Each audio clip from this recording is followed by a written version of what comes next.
मित्रों, काला जादू या तंत्र मंत्र का चलन कई सदियों से चलता आ रहा है। अक्सर इसके दुरुपयोग का परिणाम देखने या सुनने को मिलता है। अधिकतर जादू, तंत्र या टोटके का उपयोग अपने दुश्मन पर जीत पाने के लिए किया जाता है। लेकिन क्या आपको कुछ ऐसी निशानियों के बारे में पता है जिससे आप मालूम कर सकते हैं कि इस व्यक्ति पर जादू किया गया है या नहीं? नमस्कार दर्शकों, स्वागत है आपका द डिवाइन टेल्स पर एक बार फिर। बता दें कि तंत्र मंत्र का सहारा किसी को अपने वश में करने के लिए भी लिया जाता है। किसी पर काला जादू या टोने टोटके का प्रयोग किया गया है या नहीं, इसे कुछ संकेतों से मालूम किया जा सकता है। शकुन शास्त्र में इन संकेतों के बारे में विस्तार से बताया गया है। पहला, अजीबोगरीब हरकतें करने लगता है इंसान। बता दें कि जिस किसी मनुष्य के ऊपर टोने टोटके या काला जादू किया गया होगा, उस व्यक्ति का खुद पर काबू नहीं रह जाता, वो अजीबोगरीब हरकतें करने लगता है। दूसरा, अचानक बीमार पड़ना। इतना ही नहीं, जब कोई व्यक्ति बिना किसी वजह से अचानक बीमार रहने लगे और चिकित्सा का सहारा लेने पर पता चले कि कोई परेशानी नहीं है, लेकिन फिर भी तबीयत सुधरने का नाम ही ना ले, तो समझिए उस व्यक्ति पर काले जादू का असर हो सकता है। तीसरा, घर की तुलसी सूखने लगे। अगर आपके घर पर लगी तुलसी का पौधा अचानक सूखने लग जाए या घर के आंगन में कोई मरा पक्षी आकर गिर जाए, तो यह संकेत नकारात्मक माना जाता है और तो और इसे काले जादू का असर भी कहा जाता है। चौथा, स्वभाव में परिवर्तन। व्यक्ति के स्वभाव में अचानक ही बदलाव होने लगे और हर काम में वो स्वयं को सही बताने लगे, तो समझ जाएं कि उस इंसान पर काला जादू करवाया गया है और उसी का असर हुआ है। पांचवा, सांसों की गति का तेज हो जाना। यदि किसी शिशु के ऊपर तंत्र का उपयोग किया गया है तो उसकी सांसों की गति तेज हो जाती है।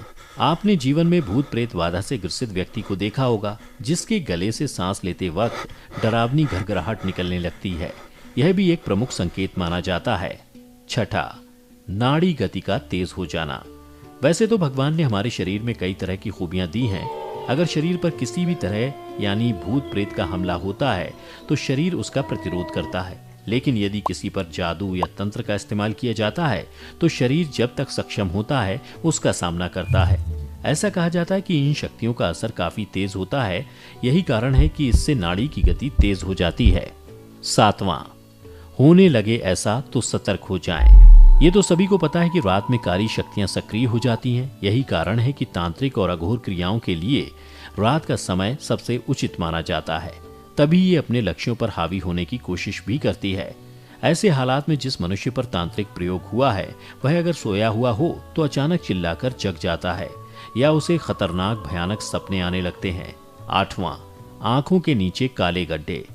यदि किसी व्यक्ति की आंखों के नीचे काला गड्ढा या उसकी आंखें सुर्ख लाल दिखें तो समझ जाएं कि उसके ऊपर किसी ने काला जादू या टोटका किया है। नौवां, काले कौवों का दिखना। कोई सामान्य मनुष्य कहीं जा रहा है और उसके ऊपर कौवे का झुंड मंडराने लगे।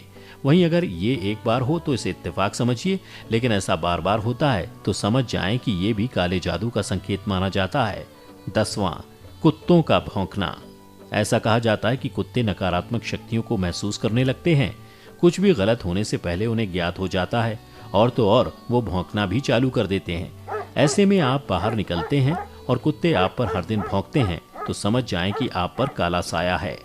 चलिए बताते हैं कि कैसे पता करेंगे कि काले जादू का इस्तेमाल हुआ है या नहीं। कहते हैं कि अगर किसी इंसान के ऊपर तांत्रिक प्रयोग किया जाता है तो व्यक्ति को शारीरिक और मानसिक हानि होने लगती है।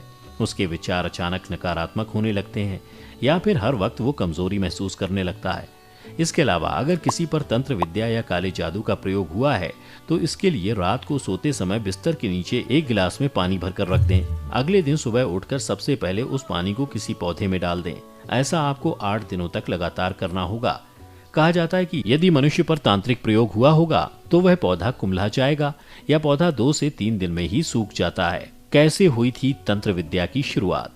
आपके मन में यह भी सवाल उठे होंगे कि हिंदू धर्म में ऐसे तमाम मंत्र और पूजा पाठ के साधन उपस्थित हैं जिनसे आप मन चाहे फलों की प्राप्ति कर सकते हैं, लेकिन ऐसे में तंत्र की आवश्यकता क्यों पड़ी? ऐसा कहा जाता है कि मंत्र में साधक प्रार्थना करता है कि ईश्वर उनकी इच्छा पूरी करे, लेकिन तंत्र साधना ऐसे की जाती है कि परमात्मा भी मजबूर होकर उनकी प्रार्थना मान ले। किस पर नहीं होता काला जादू? मित्रों, ऐसी मान्यता है कि यदि किसी पर जादू कर दिया जाए तो वो विफल नहीं होता, लेकिन शंकर जी, बजरंगबली, हनुमान जी और माता काली के भक्तों पर इसे बिल्कुल भी नहीं करना चाहिए, क्योंकि उसे तो थोड़ी बहुत हानि होगी, परंतु काला जादू करने वाले को गंभीर परिणाम झेलना पड़ता है। तंत्र विद्या का गलत उपयोग मना। भगवान भोलेनाथ द्वारा रचित तंत्र शास्त्र में 80% भाग शुभ कर्मों के लिए और वहीं 20% में काली शक्तियों के बारे में बताया गया है। ऐसा कहा जाता है कि स्वार्थी लोगों ने इसी हिस्से का उपयोग किया और धीरे धीरे इसका रूप बदला, भयभीत करने वाला काला जादू बन गया। हालांकि बुरी शक्तियां जितनी जल्दी से असर करती हैं, उतनी ही जल्दी उनका नाश भी होता है। इसलिए इस विद्या के गलत उपयोगों के लिए मना किया गया है। तो मित्रों, आपने जाना कि जिसके ऊपर जादू होगा उसको ये 10 निशानी जरूर दिखेंगी। अगर आपको पहले से किसी बात की जानकारी थी तो हमें नीचे कमेंट करके जरूर बताएं। आज की इस वीडियो में बस इतना ही। हम उम्मीद करते हैं कि हमारी वीडियो के जरिए आपको कई सवालों के जवाब मिल गए होंगे। अगर ये वीडियो पसंद आई हो तो इसे लाइक और शेयर जरूर कीजिएगा। अगर आपने हमारे चैनल को सब्सक्राइब नहीं किया है तो जरूर करिए। इसके साथ ही मुझे दें इजाजत। इस वीडियो को अंत तक देखने के लिए आपका बहुत बहुत शुक्रिया।